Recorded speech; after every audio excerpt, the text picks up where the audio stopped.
दोस्तों, हालांकि मैं आज किसी दूसरे मौजू पे ये गुफ्तगू करना चाह रहा था, क्योंकि कल की वीडियो के बाद हमारे कुछ अजीज़ों ने, नौजवान साथियों ने ये गुजारिश की थी, मुझसे कहा था कि सर आपने जो बात कही है वो बहुत हद तक समझ में आ रही है, लेकिन आखिर हमको करना क्या है, इसके लिए भी तो रहनुमाई चाहिए।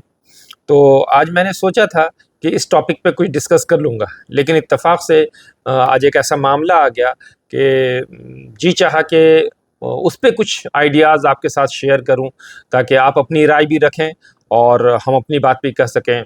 वो ये हुआ कि आज 7 अप्रैल 2025 बिहार के पटना ज़िले के मोकामा रेलवे स्टेशन पे तकरीबन 32 बच्चे जो बिहार से गुजरात जा रहे थे मदरसे की पढ़ाई करने के लिए, छोटे छोटे मासूम बच्चे, उनको आरपीएफ ने रोक लिया, रेलवे के हाजत में बंद कर लिया, एक तरह से समझिए तो हिरासत में ले लिया। और उनके साथ उस्ताद भी थे, टीचर्स भी थे, और वो बच्चे एक पूरा दिन समझिए लगभग भूखे प्यासे उस हालत में रहे। कोई उनका पुरसाने हाल नहीं था, परेशान थे। लेकिन मैं सलाम करता हूँ हमारे बहुत सारे नौजवान साथी बेगूसराय के, और बिलखुसूस अल हयात फाउंडेशन के शारिक अंजुम भाई, शादाब साहब, सोनू फरनाज, इस तरीके के बहुत सारे नौजवान, बहुत सारे का नाम अभी हम नहीं ले पा रहे हैं, लेकिन बहुत सारे लोग थे, शंभू देवा जी थे। ये सारे लोग मिलकर उनकी कोशिश से वो बच्चे सब वहाँ से निकाले जा चुके हैं, रिहा कर किए जा चुके हैं, और अपने अपने गार्जियंस के पास, गार्जियंस उनके पहुँच चुके हैं, अपने गार्जियंस के पास वो पहुँचाए जा चुके हैं या पहुँचाए जा रहे हैं। तो ये अल्हम्दुलिल्लाह एक खुशी की बात है कि बच्चे परेशानी से बच गए। अब इसमें एक बात करने की क्या है, मैं चाहूँगा कि इस पे गौर करें कि ये क्या पहला वाक़या था कि हम इसके लिए तैयार नहीं थे। मैं आपको बता दूं, ये तकरीबन 21 सितंबर 2011 की बात है। बेगूसराय रेलवे स्टेशन पे ऐसे 50-60 बच्चे, उनको एकाएक रेलवे की पुलिस ने हिरासत में ले लिया था, और वो दिन भर बंद रहे थे, भूखे प्यासे, और वो समझिए कि परेशान हाल रहे थे, कोई पुरसाने हाल नहीं हो रहा था। उस वक्त अल्हम्दुलिल्लाह बेगूसराय के बहुत सारे एक्टिव लोग, जिसमें अल्हम्दुलिल्लाह मैं भी शामिल था, और हम सब लोगों ने मिल के कोशिश की थी और अल्लाह की मदद आई थी। तो उस वक्त उन बच्चों को सही सलामत वहाँ से निकाल लिया गया था। ये 21 सितंबर 2011 की बात है। लेकिन आप याद करेंगे तो देखेंगे फिर 1 जुलाई 2019 को, उस वक्त भी तकरीबन 113 बच्चे बरेली में पकड़ाए थे, जो मालदा से पश्चिम बंगाल के मालदा से यूपी जा रहे थे। उनको 113 बच्चों को बरेली में रोका गया था, फिर वो परेशानी हुई थी। उसके बाद आपको बता दूं कि मई 2023 में 59 बच्चे मदरसे के, छोटे छोटे बच्चे, ये 8 से 12 साल के बच्चे होते हैं, जो बिहार से महाराष्ट्र जा रहे थे, उनको अरेस्ट किया गया था, रोका गया था। ये सिलसिला मुस्तकिल चल रहा है, मुस्तकिल। अब आज जो मामला ये मोकामा में हुआ, ये बेगूसराय से करीब है, 40-45 किलोमीटर की दूरी पे है। तो हमारे नौजवान जो थे वो चले गए, एक्टिव साथी जितने थे वो लोग चले गए, और उन्होंने अल्हम्दुलिल्लाह कोशिश की, और उनकी कोशिश से वो बच्चे सही सलामत बाहर आ गए। लेकिन ज़रा सोचिए कि अगर ये ट्रेन अभी उत्तर प्रदेश, मध्य प्रदेश होते हुए गुजरात की तरफ जाती, तो अगर उत्तर प्रदेश में ये वाक़या होता या मध्य प्रदेश में ये वाक़या होता, तो वहाँ अभी कैसे लोग हैं, किस तरीके का मिजाज बना हुआ है, आप अंदाज़ा लगाएं। और हमारे साथियों का वहाँ फ़ौरन पहुँचना आसान भी नहीं होता। फिर ऐसी सूरत में क्या बात होती, कितनी परेशानी होती, क्या इसका अंदाज़ा हम लगा रहे हैं?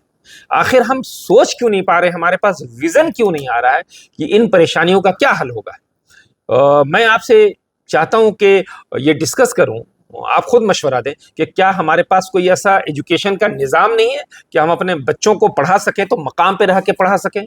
ये छोटे छोटे मासूम बच्चे 8 से 12 साल के, इनको इतनी दूर ग्रुप में ले जाना, जबकि चाइल्ड ट्रैफिकिंग का मामला चलता रहता है, बहुत सारी चीज़ें होती हैं, उसके बावजूद इतनी दूर ले जाना, क्या ये अक्लमंदी है? क्या बिल्कुल हम दिमाग से पैदल हो चुके हैं? हम मतलब हालात को समझ नहीं पा रहे हैं? क्या मामला है आखिर कि हमारे बच्चे वो स्कूल्स की पढ़ाई करते हैं, वो डॉक्टर बनना हो, इंजीनियर बनना हो, वकील बनना हो, वो अपने मकाम पे सारा कुछ हो जाता है। कम से कम 12th तक की पढ़ाई हम बेगूसराय के बच्चे बेगूसराय में करते हैं, समस्तीपुर के बच्चे समस्तीपुर में करते हैं, गुजरात के बच्चे गुजरात में करते हैं। फिर ये क्या सिस्टम है हमारा कि इसमें बच्चों को 2-2 हज़ार, 3-3 हज़ार किलोमीटर की दूरी पे ले जाना पड़ता है, इन छोटे छोटे बच्चों को?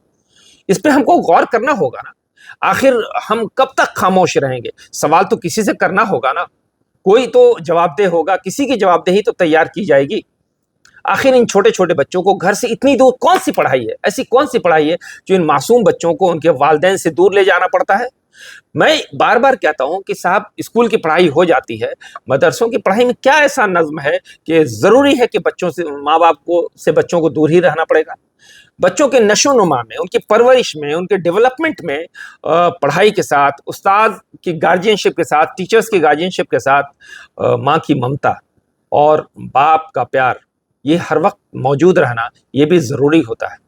تو یہ چھوٹے چھوٹے بچے ماں کی ممتا اور باپ کے پیار سے دور کر کے اتنی دور لے جائے جاتے ہیں۔ کیا یہ سسٹم صحیح ہے؟ کیا اس سسٹم کو ہم سدھار نہیں سکتے ہیں؟ ہمارے اتنے پیسے، آپ ابھی رمضان گزرا ہے، اس قدر زکوٰۃ کی رقم نکلتی ہے، پھر وہ کیسے استعمال ہو رہی ہے؟ ٹرانسپیرنسی کیوں نہیں رہ رہی ہے کہ ہمارے پاس بہار میں اتنا بڑا ادارہ بھی ہے، ابھی آپ نے دیکھا جس ادارے میں اتنا بڑا مسئلہ ہوا کہ ابھی میں اس پہ کوئی بات نہیں کر رہا ہوں، لیکن اتنا بڑا ادارہ ہے، پھر ہم ہر ضلع میں کم سے کم ایک ایسا ادارہ کیوں نہیں بنا پا رہے ہیں جہاں ہمارے بچوں کی تعلیم، مدرسے کی تعلیم آرام سے ہو جائے؟ تو یہ جواب دہی کسی کی طے کرنی ہوگی نا، کون کرے گا؟ اس میں ہم کو اور آپ کو، سب کو آگے آنا ہوگا تاکہ آئندہ کوئی معصوم بچہ پریشانی کا شکار نہیں ہو۔ کیونکہ آپ جانتے ہیں بچے چاہے ٹیلی ویژن دیکھ کے، خبریں دیکھ کے، سیریلز دیکھ کے، کچھ بھی دیکھ کے یہ تو سمجھ جاتے ہیں کہ پولیس چور کو پکڑتی ہے۔ اب وہ اگر تھوڑی دیر کے لیے بھی جیل میں رہتے ہیں، پولیس کے سائے میں رہتے ہیں، حوالات کے پیچھے رہتے ہیں، ان کے سب کانشیس لیول میں تو کہیں جائے گا، ابھی وہ پوری بات سمجھ بھی نہیں رہے کہ ہم کو کیوں پکڑا گیا، تو ان کے سب کانشیس لیول پہ کہیں تو جائے گا کہ کیا ہم نے کچھ غلط کیا، کیا ہو گیا، پولیس ہم کو کیوں پکڑ رہی ہے؟ ان کے سائیکولوجیکل ڈیولپمنٹ میں رکاوٹ آئے گی کہ نہیں آئے گی، بتائیے؟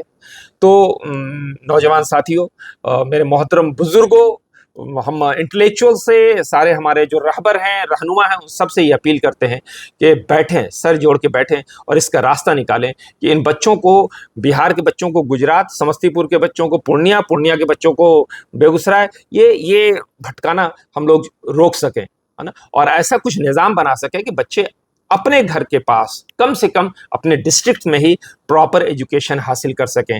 اگر ایسا ہو جائے گا تو میرے خیال سے بہت اچھا رہے گا۔ میری بات پتھر کی لکیر نہیں ہے، میں ہو سکتا ہے کہ بہت ساری بات بالکل غلط کہہ رہا ہوں، میں آپ سے بھی گزارش کرتا ہوں کہ آپ میری بھی رہنمائی کریں کہ کیا میں غلط بول رہا ہوں، کیا ایسا نہیں ہونا چاہیے؟ اگر میں غلط ہوں تو میری اصلاح کر دیجئے، میں بالکل مسکراتے ہوئے رجوع کر لوں گا، اپنے اسٹینڈ سے واپس ہو جاؤں گا اگر آپ کنونسنگ انداز میں، ریشنل انداز میں میری اصلاح کر دیں گے تو۔ پتہ نہیں، بہت تکلیف ہوئی، اس لیے چاہا کہ آپ سے شیئر کر لوں کہ کب تک یہ نظام چلتا رہے گا۔ ہم پریشان ہیں، ہر طرف سے پریشانی آ رہی ہے اور لگتا ہے کہ دماغ سوچنا بند کر چکا ہے۔ بالکل جیسے دنیا چل رہی ہے چلنے دو، کوئی چیز جو ہوتی ہے کہ انوویٹو ہم اسٹیپ لے سکیں اور حالات کے اعتبار سے لے سکیں، یہ ہم سوچ نہیں پا رہے ہیں، یہ بہت افسوس کا مقام ہے۔ بہرحال امید ہے کہ ہماری نئی نسل انشاءاللہ ایسا راستہ نکالے گی جو پھر صدیوں تک ہمارے بچے آرام سے اپنی تعلیم مکمل کر سکیں گے اور دیش میں کچھ بڑا کر سکیں گے، اپنے گھر والوں کے لیے، اپنے قوم کے لیے، اپنے ملک کے لیے۔ بہت بہت شکریہ، جزاک اللہ۔